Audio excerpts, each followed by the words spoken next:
What do Puerto Ricans know about theater? I mean, now they have Channel 47, but they didn't have anything. My father loved movies.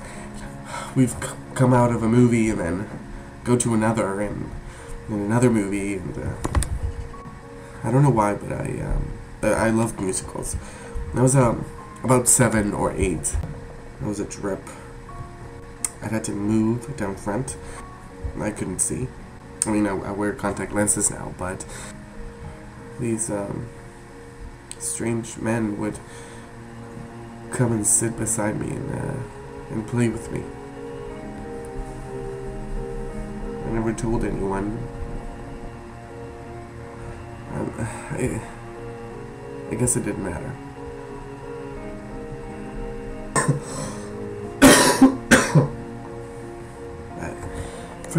From seeing all those musicals, I dance around on the street and I'd get caught all the time. God, it was embarrassing. I was always being Sid Charisse. Always. Which I don't really understand because I always wanted to be an actor.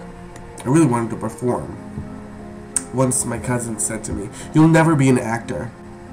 And I knew she was telling me this because I was such a sissy. I was terribly effeminate.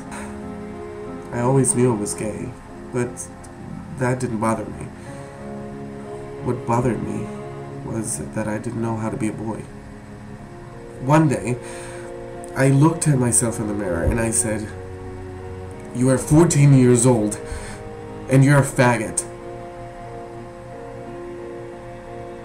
What are you gonna do with your life?"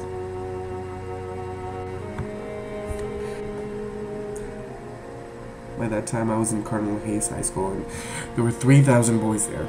I had no protection anymore. I mean, I liked school.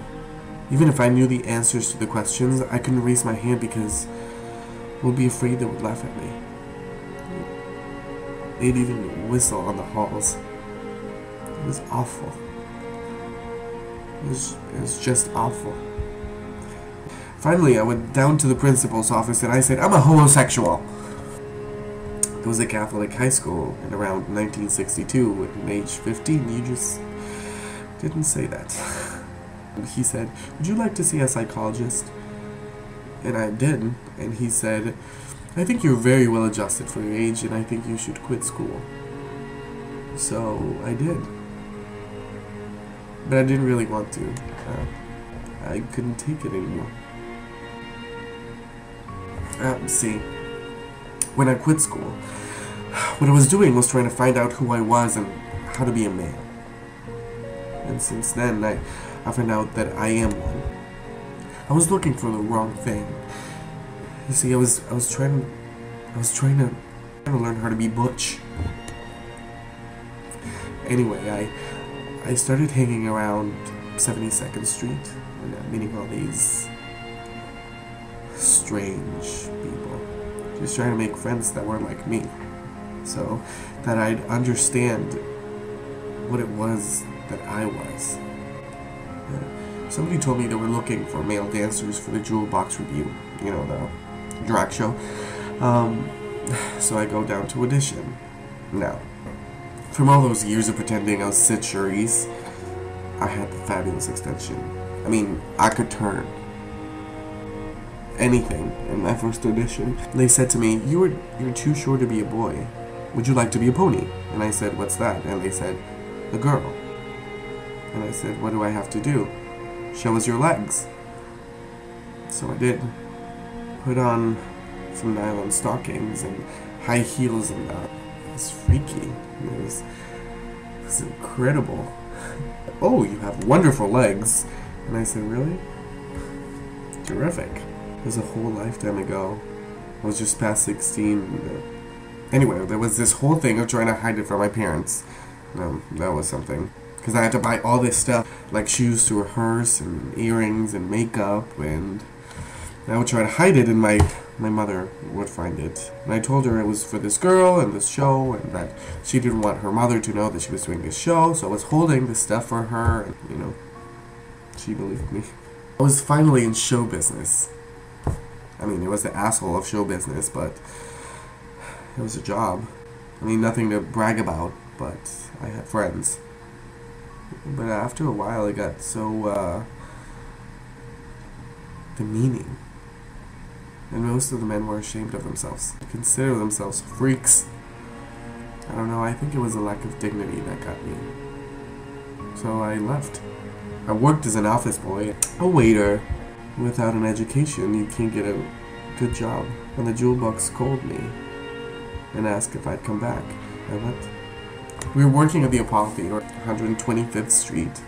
We were doing 4 shows and a movie. It was really tacky.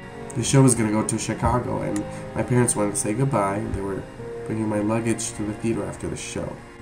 We were doing this Oriental number, and I looked like Anna May Wand, and I had these 2 great big chrysanthemums and a huge headdress. And I was going on for the finale. I'm going down the stairs, and who should I see standing right by the stage door? My parents.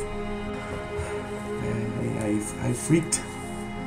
I didn't know what to do, so I thought to myself, I'll just walk quickly past them like all the others. Started down the stairs, and just as I passed my mother, I heard her say, "Oh my God." I died. I had to go on for the finale, so I just kept going. After the show, I went back to my dressing room after I finished dressing and taking off my makeup. I went back downstairs, and they were there, standing in the middle of all of these, and all they said to me was, "Please write.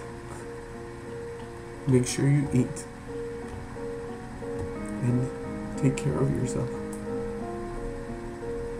And just before my parents left, my father turned to the producer and he said, "Take care of my son." That was the first time he'd ever called me that.